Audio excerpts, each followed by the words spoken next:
Okay, we've spent time working on understanding the power of a positive attitude, looked at the traits of positive people, and worked on some positive attitude building exercises. You now know the power of the positive to transform your life and performance. Here's another way to define a positive attitude. When an airplane is traveling through the air and it's oriented towards its destination, it is said to have a positive attitude. And when it's turning away from its destination, that's called a negative attitude. We can think of our attitudes the same way. When we have attitudes that orient us toward our goals, they are positive attitudes. Another similarity we have with the airplane definition of attitude is that it requires that we get off the ground before it's worth measuring. Sitting around contemplating positive attitudes will do us no more good than it would if the pilot sat on the ground and watched his plane's attitude indicator. If you're not in motion, then your attitude isn't worth measuring either. Positive attitudes are about action, direction, and velocity. In general, our attitudes are adequate for where we are in life. How happy you are, how fulfilled you feel, how successful you are at work are all supported by the attitudes you currently hold. However, if you expand your goals and seek higher performance, greater fulfillment, and greater success in your sales career, then new attitudes must be developed to enable this growth to happen.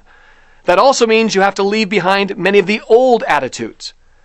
One of the easiest ways to see this transition in attitudes is when a child in a family reaches their teens.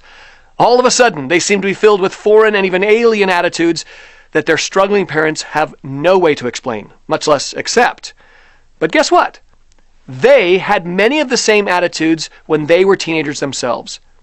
What happened is that those teenage attitudes were naturally replaced by others, more appropriate attitudes. And before long, as young adults, they forgot they even had those attitudes. Perhaps the need to leave old and inadequate attitudes behind is also seen in the remarkable turnaround of some well-known athletes. As a youth, Jordan was not the best athlete in his family. His older brother, Larry, was.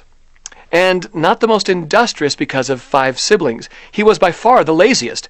If Michael Jordan was some kind of genius, there had been few signs of it when he was young, writes David Halberstam in his biography, Playing for Keeps. In his sophomore year of high school, after attending summer basketball camp with his friend Roy Smith, Jordan didn't even make the varsity basketball squad. Smith did. It was around then that Jordan seemed to develop a new and more aggressive attitude toward failure. For the remainder of his basketball career, no one within Jordan's orbit ever practiced or played as hard. All top athletes are driven, writes Halberstam, and no one made the University of North Carolina roster unless he was by far the hardest working kid in his neighborhood, his high school, and finally his high school conference. But Jordan was self-evidently the most driven of all. His journey to his destiny started when he left behind the attitudes that no longer served him. Another key to getting a positive attitude is daring to dream. Dreaming is the ultimate statement in your belief that more is out there for you. You can do more, have more, and be more than your current reality would indicate. Now, it's important to recognize that we are not talking about daydreams, and we are not talking about wishes. Keep this in mind at all times. A dream without a deadline is a wish. Dreams are something you can see, taste, and feel.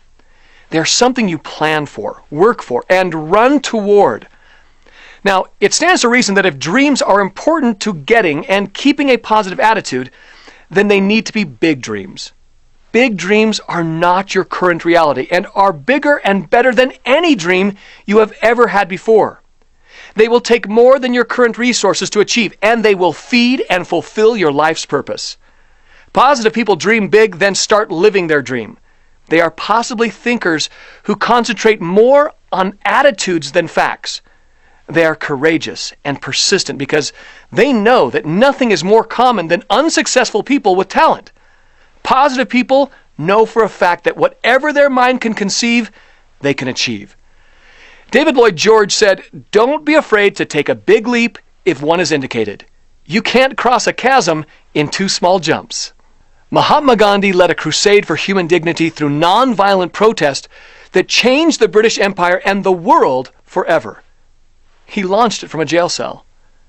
Martin Luther King Jr. led a movement for civil rights in America that has spread around the world. His speech, "I Have a Dream," is remembered as one of the turning points in American history. He started his dream in a jail cell in Alabama. Nelson Mandela led the greatest reconciliation movement in the history of the world. He launched it from his jail cell. These people launched their personal quest to fulfill their dreams from jail. Where are you launching your quest from? With the advantages we all have, how much more should we be able to accomplish? Dreams are important because they can change your life and your world. One of life's most positive experiences is pursuing what you love. Love what you do and the money will follow. Because you were wired to do something well. And when your work connects you to your purpose, there is huge positive energy generated. I have a friend who's a famous surgeon. I asked him how he got through those rugged 80 to 90 hour work weeks when he was interning. He told me that while he remembers being sleep deprived, he was never energy deprived. He loved his work and saw his internship as a necessary step to his mission of being the best doctor he could be. If you're in sales only for the money, your long-term prognosis for success is in doubt. Over the time we have together, I'm going to try to convince you that no matter what you sell, you are in the business to fulfill a need or dream. People buy for only two reasons. They buy because they need or want something, or because they have fallen in love with it. Salespeople that find meeting the needs, wants, and aspirations of their customers as a deeply satisfying experience are those with the greatest opportunity for long-term success. When your purpose migrates from selling to serving, you have achieved alignment between what you do for a living and your purpose in life. Knowing your purpose is empowering. It makes it real. It must be accompanied, though, by a written plan for success. You must have a strong enough self-image, sometimes called your ego, to let others help you achieve your goals and be open to critique and change. It's okay to be shaped.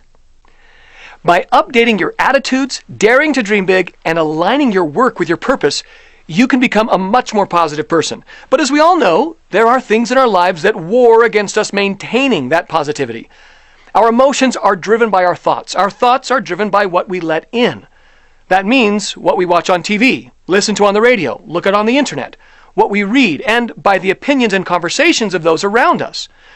Deciding to have a positive attitude requires not only that we leave old and inappropriate attitudes behind, it also means extending our filters to filter out information that is negative.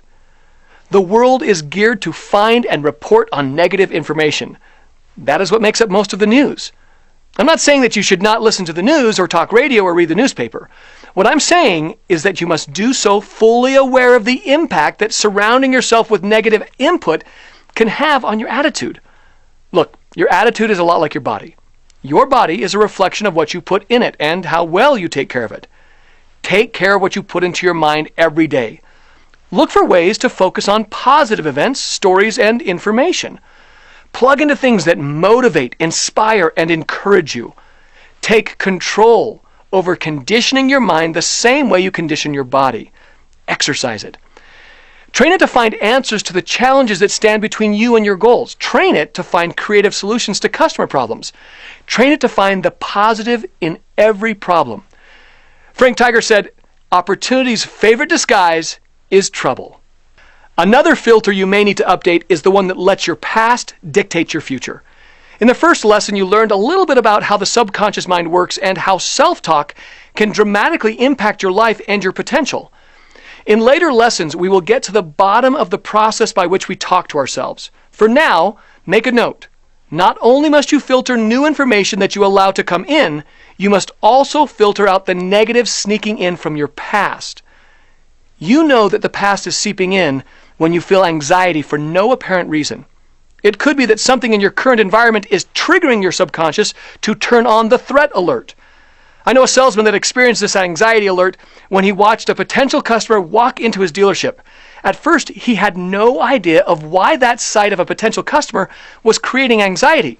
On further reflection, he recognized that the person walking in looked very much like a prospective customer he lost the month before, one he should have closed. Be careful not to let negatives in your past erode your opportunities for the future. Okay, it's time for an exercise on getting and keeping a positive attitude. Here's your assignment. Write down your dreams. Give them a deadline. Make them part of your everyday plan. The first thing you do each morning is write down your daily goals and review your long-term goals. Lay them out in specific terms. I am going to deliver this many products, or this is going to be my income this month. Whatever your goals and dreams are, just keep them in front of you. The more you focus on what you want, the more action it drives in you. Next, I want you to work out every day. Wake up earlier every morning and get your body moving. Work out at home or at a gym. Walk, run, move. Shoot for at least 30 minutes every day. Use your workout time to listen to motivating and positive information. Use it to connect to music that energizes you. Start each day by finishing things you've left undone. Attack that stack of paper on your desk. Pay the bills you haven't paid yet. Take care of your obligations. If you don't, it locks up attention units. It holds attention units in your mind and leads to negative self-talk. I don't finish projects. I don't complete cycles of action. I don't accomplish things. You want to finish everything left undone. Every task around you, just knock them out one by one. Set aside some time each day to do a little checkup from the neck up. Spend a moment looking at how you're doing in those areas important to you. On a scale of 1 to 10, how am I doing? How is my attitude? Write a gratitude list. You should write a gratitude list and add to it regularly. A person with gratitude in his heart has the right kind of positive attitude. Let people around you, and especially in your office, know that you don't accept negativity. Don't give it and don't accept it. Negativity will kill your sales. A bad attitude will cost you millions of dollars over your lifetime. Get rid of the negative people in your life. If you can't get rid of them completely, educate them. Train them if you have to. Reach up and out to positive people. Join a group of people that meet about something they have in common and where they focus on growing their life and how they're creating wealth, success, happiness, and taking care of their bodies. Grab hold of and hang on to your positive attitude. It is the single thing that will make the biggest difference in the success of your life.